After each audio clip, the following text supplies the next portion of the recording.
সারা বাংলাদেশ থেকে যত মোবাইল ব্যবসায়ী আছে সবাই উপস্থিত হচ্ছেন এবং আশা করি সরকার এটা অনুধাবন করবেন এবং আমাদের এই 25 লক্ষ মানুষের কথা ভেবে রুটি রুজির কথা ভেবে অবশ্যই ইনশাআল্লাহ সরকার এটার একটা সুষ্ঠু ব্যবস্থা নেবেন এবং ট্যাক্স ভ্যাটের মাধ্যমে যাতে আমরা ব্যবসা করতে পারি সেই সহযোগিতা অবশ্যই সরকার নেবেন।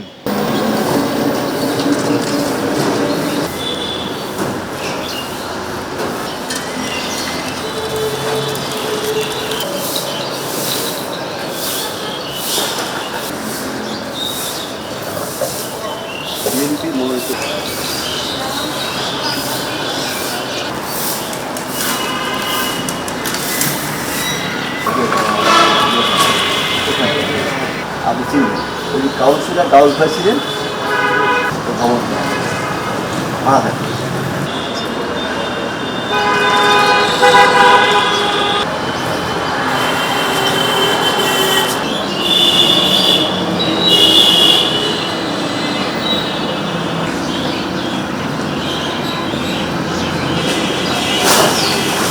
নতুন এবং ফিরে আসা গ্রাহকদের জন্য নগদে চলছে ক্যাশব্যাক সহ প্রতিদিন হাজারো উপহার জেতার সুযোগ। হবে আশা আর ফেরা সারপ্রাইজ সেরা।